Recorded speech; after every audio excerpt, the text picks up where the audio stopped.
가끔 칫솔을 뜨거운 물로 헹구면 훨씬 좋습니다 라고 이야기하는데요, 우리 온수로 나오는 물들은 엄청 뜨겁지만 사실 그렇게까지 뜨겁진 않아요. 살균 효과를 기대하기 어렵다 한 가지가 있고요. 끓인 물에 담그면 되지 않겠습니까? 라고 하실 수 있는데, 칫솔은 플라스틱으로 이루어져 있죠. 팔판 끓인 물을 넣으면 세균은 죽겠지만 칫솔도 같이 녹아버릴 수 있겠죠. 오늘도 건나물TV 시청자 사연입니다. 아이들에게 양치하라고 하면 양치 후 그대로 세면대 위에 칫솔을 두고 나올 때가 많습니다. 칫솔 살균기에 놓으라고 해도 자꾸 그대로 물기가 있는 세면대에 올려놓는데 괜찮을까요? 저희 집이랑 비슷한 고민을 하고 계시군요.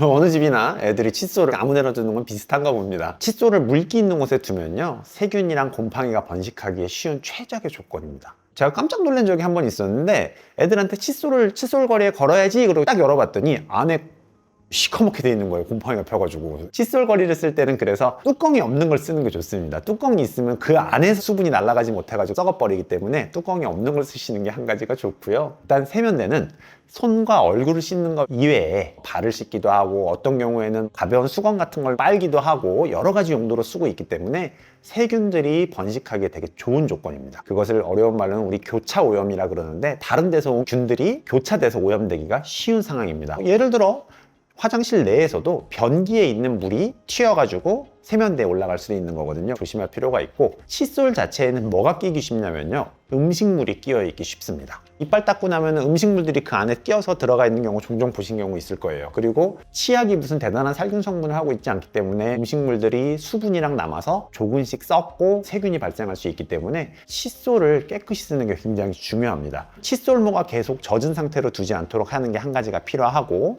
칫솔 내에 음식물이 남아있지 않도록 지속적으로 깨끗하게 닦아내는 게 굉장히 중요합니다. 칫솔모가 변형되면 바로바로 바꿔주고 세균이 번식할 수 있는 상황들을 막아주는 게 필요한 거죠. 시청자분께서 하신 말씀 중에 하나가 칫솔 살균기를 쓰고 있는데 거기에 안 넣습니다 라는 이야기를 하셨는데, 칫솔 살균기에 대해서는 의견이 좀 분분합니다. 자외선을 통해서 살균하는 구조인데, 작은 살균기 혹은 휴대용 살균기에서 나오는 자외선 양으로는 살균을 하기에 충분하지가 않습니다. 살균기를 쓰신다면 적정 주파수를 쓰는지, 얼마나 긴 시간 동안 사용해야 되는지, 효과가 있는지에 대한 것들을 확인을 하고 사용하시는 게 좋고요.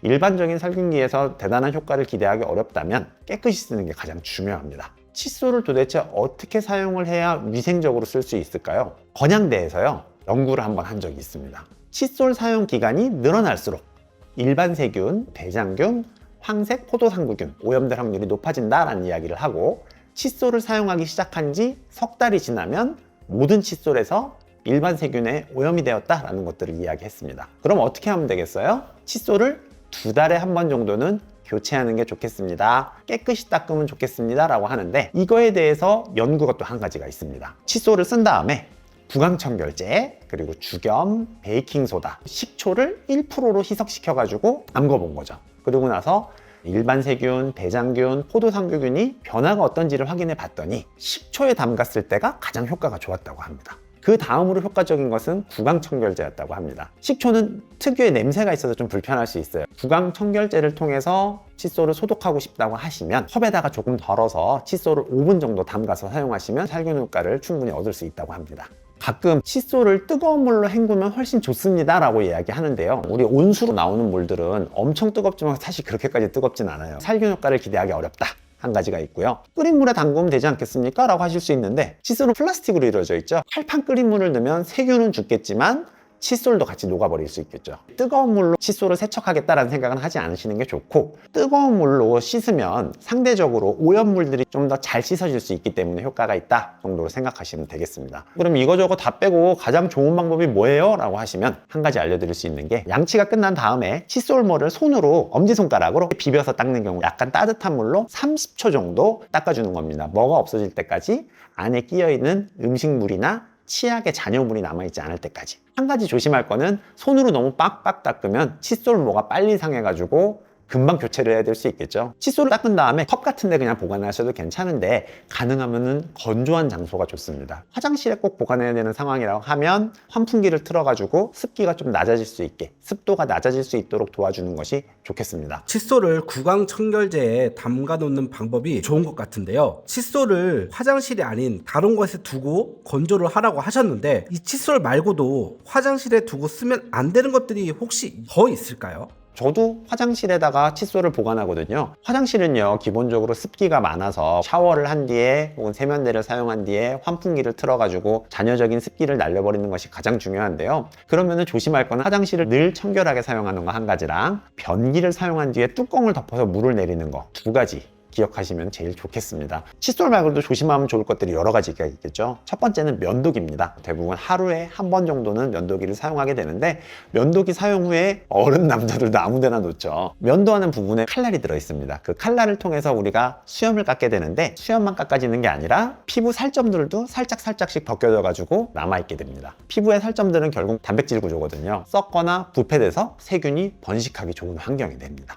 날이 있는 면도기는 이럴 때야말로 따뜻한 물로 세척을 하는 게 좋고, 만약에 안 쓰는 칫솔이 있다 그러면 그 칫솔로 날의 면 사이를 꼼꼼하게 세척해 주는 것도 좋겠습니다. 우리가 요새 나오는 면도기 날을 보면 면도날을 보호하려고 하얀색으로 뭐가 들어있거나 아니면 파란색으로 뭐가 덮여 있거든요. 어떤 역할을 하냐면 피부 보호도 하지만 면도날을 갈 때가 됐습니다라는 뜻도 있습니다. 오래 쓰게 되면 감염의 위험도 있지만 피부 손상의 예방을 위해서라도 적절한 시기에 갈아주는 게 좋습니다. 만약에 선생님 저는 전기 면도기인데요 라고 하시는 경우에는 최소한 3일에 한 번씩은 통을 비워주셔야 됩니다. 아까 말한 대로 전기 면도기도 수염만 들어있는 게 아니라 각질층이 들어있기 때문에 밀폐되어 있는 통 안에서 얼마든지 부패할 수 있습니다. 비울 때 털지만 마시고 전용 솔 같은 게 들어있습니다. 알콜솜 같은 걸로 한 번 정도 닦아서 마무리하는 것도 좋은 방법입니다. 두 번째는요, 변기솔 그리고 뚫어뻥입니다.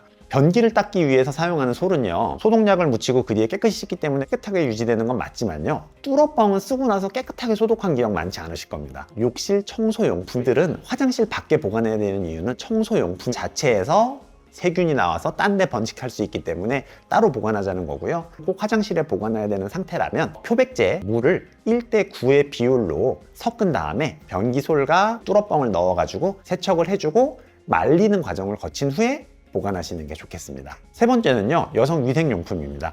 여성 위생용품 처음에 사면 비닐채로 보관하는 건 문제가 되지 않는데 뜯고 나면요, 공기가 통할 수 있는 구조로 하나씩 포장이 되어 있는 경우가 많아요. 처음에 큰 틀로 보관할 때는 화장실에 보관하셔도 문제가 없지만 생리대 같은 경우에는 수분을 흡수하기 좋은 구조입니다. 습기가 있는 화장실에 보관을 하게 되면 오염되고 손상될 수 있기 때문에 반드시 외부에 보관하시는 것을 추천합니다. 그리고 책이나 잡지, 화장품들 보관 많이 하는데요. 화장품은 가능하면 꼭 닫아가지고 완전히 밀봉한 상태로 사용하시는 게 좋고, 책이나 잡지에 화장실 사용한 손으로 계속 넘기기 때문에 손상될 수도 있고 세균이나 바이러스가 계속 번식할 수 있습니다. 반드시 밖에 보관하시고, 핸드폰도 마찬가지입니다. 화장실에서 그 손으로 계속 만지다가 옆에 내려놨다가 들고 나가지 않습니까? 굉장히 많이 더러워요. 핸드폰도 화장실에서 안 쓰시는 것을 추천합니다. 얘기한 것 중에 거의 대부분이 화장실에 있는 것 같은데 당장 욕실 정리를 한번 하면서 청소도 해야 될 것 같아요. 청소 꿀팁 같은 것도 있을까요? 저보다는 구독자분들이 훨씬 많이 할 수 있어서 번데기 앞에 주름 잡는다고 원래 하시던 방법대로 하시는 건 좋을 거고요. 제가 몇 가지 놓치기 쉬운 부위만 알려드릴 건데요. 일단은 욕실 천장 쪽이에요. 샤워부스가 있다 그러면은 샤워부스 위에 틈이 있거든요. 그 틈 사이에 먼지가 굉장히 쌓이기 쉽습니다. 신경 써서 세척하시면 좋고, 정말 조심할 것 중에 하나가 어디냐면 환풍기입니다. 환풍기가 계속 수분을 빨아들여서 넘어가고 있고 그 과정에서 먼지도 계속 빨아들입니다. 그 먼지가 쌓이고 그 수분이 올라가고 내부에서 계속 세균이 번식하기가 쉽거든요.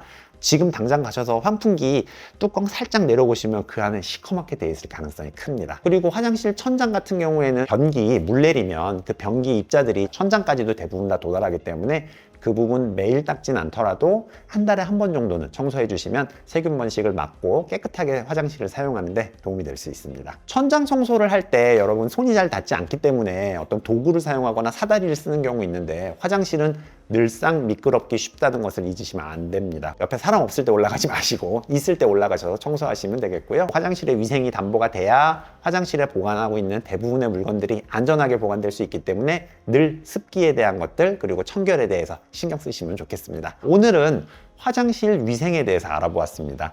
꼭 신경 써서 청소하면 좋겠는 칫솔 그리고 면도기 알아보았고요. 화장실에 청소할 때 놓치기 쉬운 천장 그리고 환풍기까지 이야기해 보았습니다. 오늘 내용도 여러분의 건강에 도움이 되었으면 좋겠습니다. 건나물TV였습니다. 감사합니다.